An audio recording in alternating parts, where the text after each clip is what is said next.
शख्सियत को आमंत्रित करने जा रहा हूँ जो कश्मीर पे अपनी विशेषता रखते हैं। हमारा मन तो यह है कि उनको इतना समय दें कि वो निश्चित रूप से हर उस पहलू को आपके सामने रखें जो कश्मीर की समस्या से जुड़ा हुआ हो।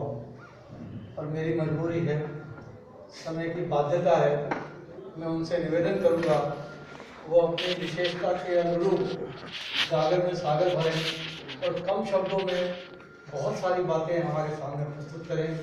आपकी जोरदार तालियां बननी चाहिए।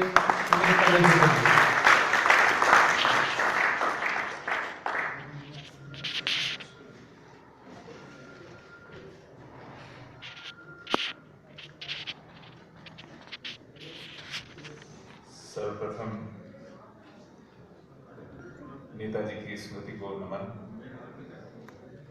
और फिर मंचासीन आप सभी विभूतियों को प्रणाम। विजय गुप्ता जी ने मुझे ये अवसर दिया आज आप सबके सम्मुख होने का और विभूतियों के साथ बैठने का, उसके लिए उनका भी आभार। ये बड़ा विलक्षण अनुभव है। विजय जी के परिवार तुल्य हैं आप सब लोग। परिवार तो यहाँ है ही, लेकिन उन्होंने जीवन में जो कमाया है, जो साख, जो प्यार, जो अधिकार उन्होंने कमाया है आप सब पर, आज आप सब यहाँ उपस्थित होकर इसकी गवाही दे रहे हैं। ये बताता है कि वो कैसा व्यक्तित्व है। उनके कृतित्व पर लोगों ने आश्चर्य व्यक्त किया।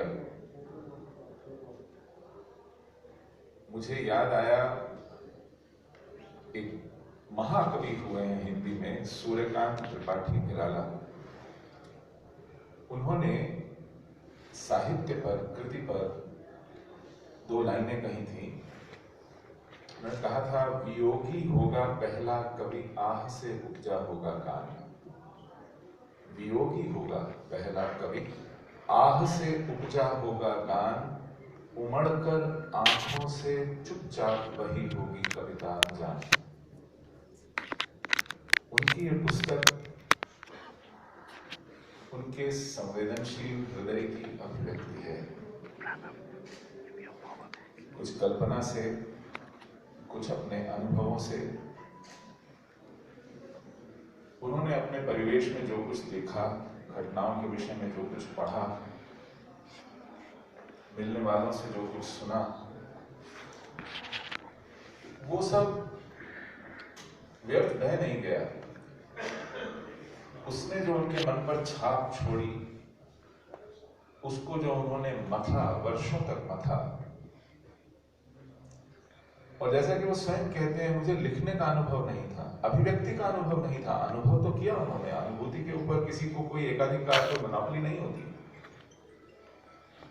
यदि आपको ईश्वर ने वैसा हृदय दिया है, वैसी संवेदनशीलता दी है, तो आप अनुभव करते हैं। लेकिन कई बार अनुभव, अनुभूति होते हुए भी उसकी अभिव्यक्ति की क्षमता ना हो, तो आप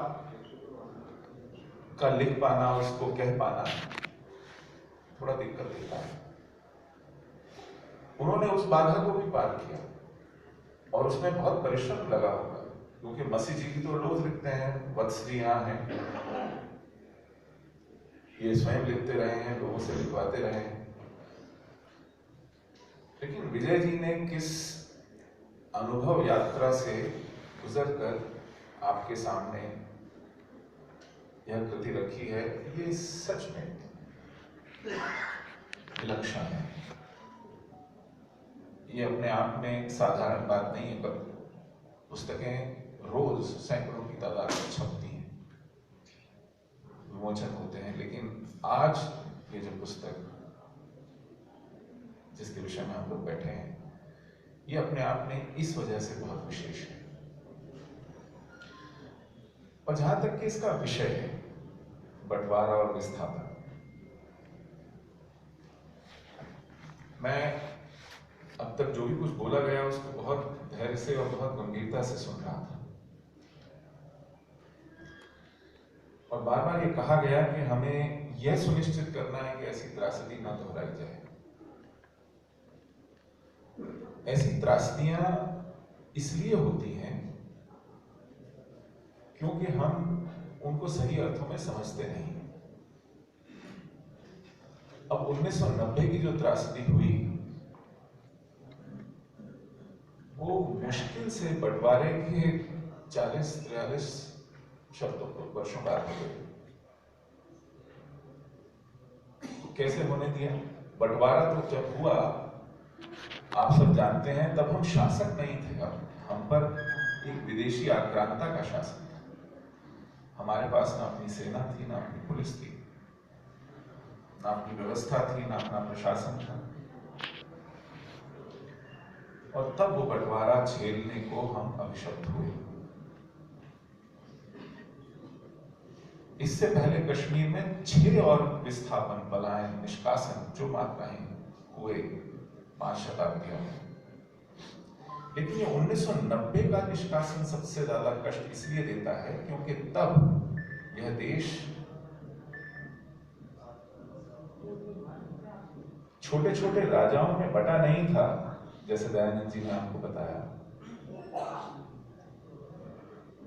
तब हम 90 करोड़ का देश थे 1990 में, एक देश थे। 800 सांसदों की चुनी हुई संसद थी हमारी, 15 लाख की फौज थी। 1974 में हमने परमाणु परीक्षण किए थे, हम परमाणु शक्ति संपन्न देश थे। हमारे देश में जीता जागता प्रेस था, सर्वोच्च न्यायालय था, उच्च न्यायालय था, निचली अदालतों की श्रृंखला थी, पुलिस थी, चुना हुआ शक्तिशाली प्रधानमंत्री था। इस युग में संयुक्त राष्ट्र संघ की मानवाधिकारों की घोषणा थी, जिसके ऊपर हमारे देश ने हस्ताक्षर किया था, जिसे हम ह्यूमन राइट्स कहते हैं। और उसके प्रति प्रतिबद्ध हमारी सरकार थी। तब यह निष्कासन हुआ, एक हिंसक निष्कासन हुआ। ये हमारा सांस्कृतिक और सभ्यतागत संहार हुआ। ये किसी की हत्या या कोई हत्याकांड या कोई बलात्कार या कोई लूटपाट, कोई अपहरण, उससे ऊपर उठ करके एक पूरे के पूरे समुदाय को घाटी से खाली करा दिया गया। इसको अंग्रेजी में जेनोसाइड कहते हैं। वो हुआ और वो होने दिया गया और वो 30 वर्षों से बरकरार है, चल रहा है।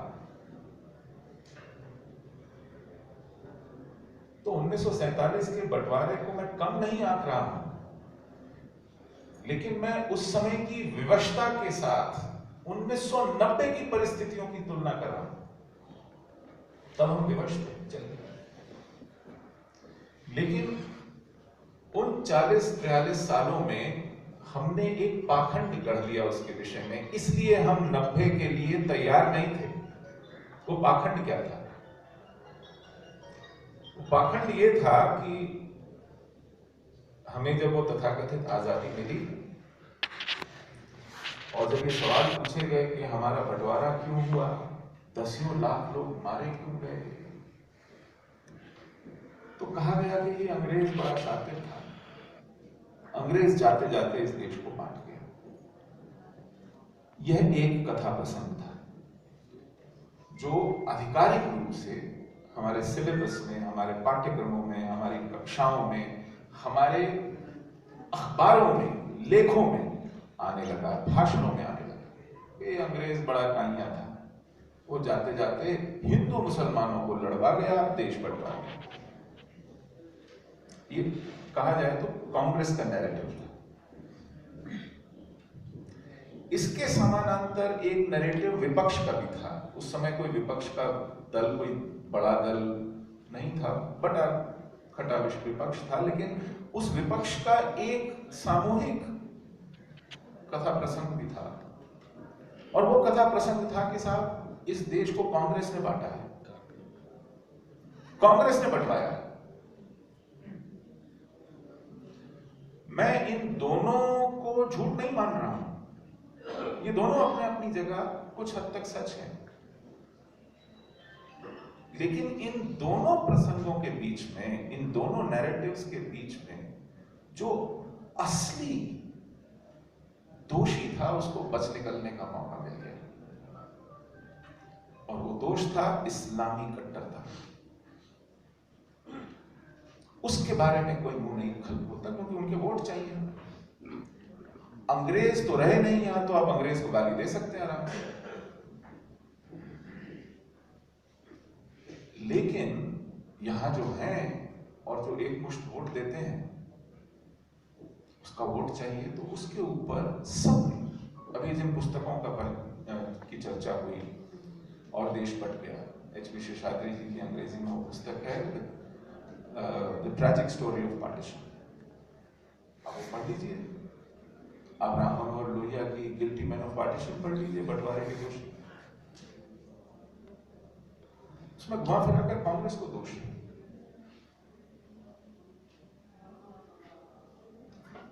तो जब हम ये पाखंड करते हैं, स्वयं से झूठ बोलते हैं, तो फिर इस विषय में तैयारी क्या करेंगे? इलाज तो तभी संभव है जब आप डायग्नोसिस कम से कम ठीक करें। आज भी सारी की सारी राजनीति हलाल सर्टिफिकेशन तलाश रही है, सबको हलाल सर्टिफिकेट चाहिए, बड़े कीमती हैं वो, और वो हलाल सर्टिफिकेशन कैसे मिलता है? आप में से अधिकांश व्यापारी हैं, आप जानते हैं कि हमारे व्यापार में जो कुछ लगता है उसमें पूंजी की एक बड़ी विशेष भूमिका होती है।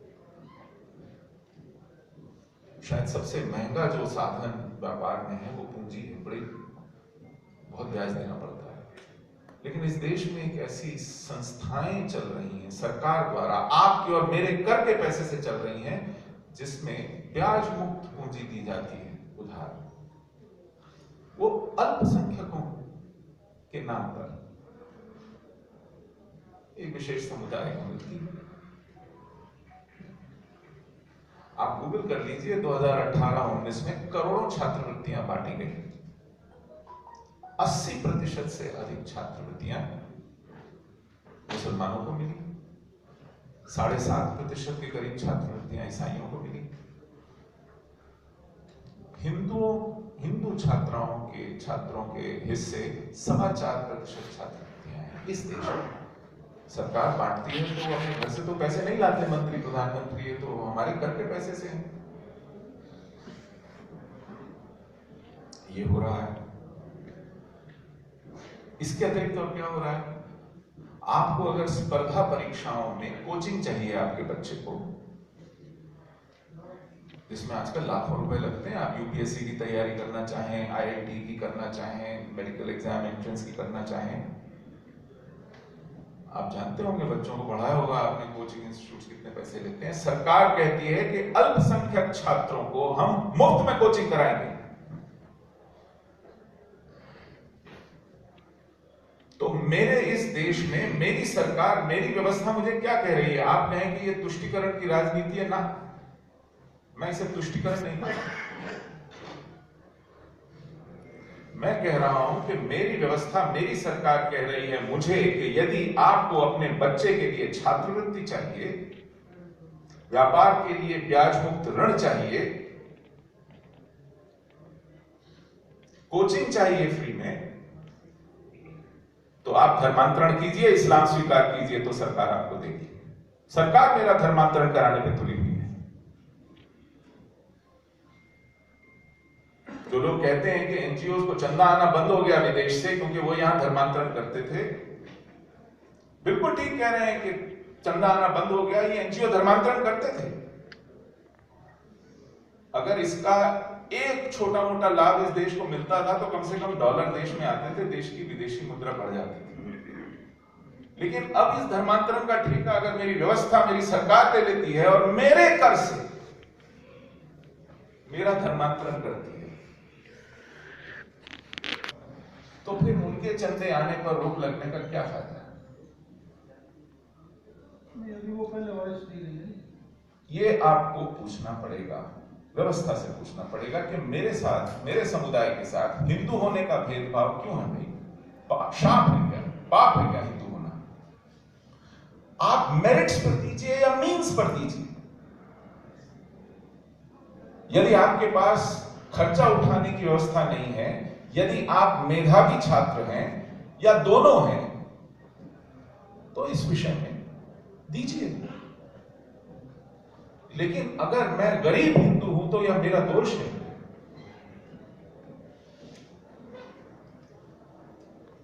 जब हम इस तरह का पाखंड करते हैं तो हम इस चले आ रहे संहार पर, पूरे समुदाय के संहार पर रोक नहीं लगाते, उसकी पुनरावृत्ति की मार्ग प्रशस्त करते हैं। बार बार होगा।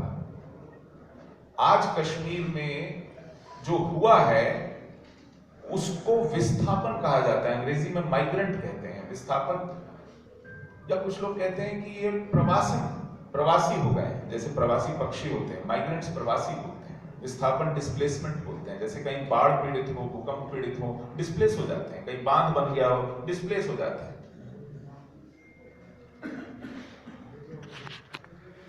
आज भी सरकार इसको जेनोसाइड मानने को तैयार नहीं है। किसी भी अपराध पर मुकदमा चलाकर, साक्ष्य प्रस्तुत करके किसी को दोषी करार देकर सजा देने की स्थिति में नहीं है। एक भी अपराध पर अपवाद स्वरूप कोई दोषी नहीं पाया गया है कश्मीर का। और मुझसे बार बार कुछ लोग बुला बुलाकर पूछते हैं, वरिष्ठ लोग, अधिकारी लोग, कि भाई तो मत बोलो ऐसा, क्योंकि जब आप अपनी व्यथा कथा कहते हो तो वो घाटी के मुसलमान नाराज हो जाता है, फिर उसका दिल जीतने में मुश्किल होती है।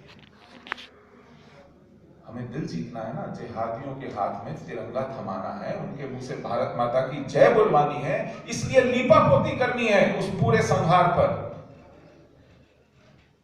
इसलिए ये मत बोलो। तो जहां हम अभी दुविधाओं विडंबनाओं की बात कर रहे थे, मैंने सोचा दो चार उस फेरिस्त में, उस लिस्ट में और भी जोड़ दूं। समय बहुत कम है, आपसे क्षमा याचना और बहुत बहुत बधाई विजय जी। आप और लिखें और मन से लिखें और ऐसे कार्यक्रम पुनः करें। बहुत बहुत धन्यवाद।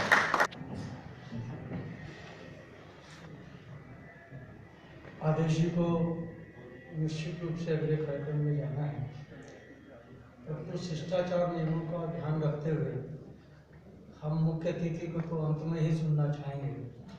मैं निवेदन कर रहा हूँ पूर्व केंद्रीय मंत्री, साहित्यकार, कवि, अनेकों प्रतिभाओं से संपन्न श्री सत्यनारायण जटिया जी से वो आए, और उनमें एक शक्ति है, वो एक कवि हैं, साहित्यकार हैं, वो अपनी बातों को बहुत छोटे समय में बहुत बड़ी बात कहने की शक्ति रखते हैं, श्रीमान सत्यनारायण जटिया जी।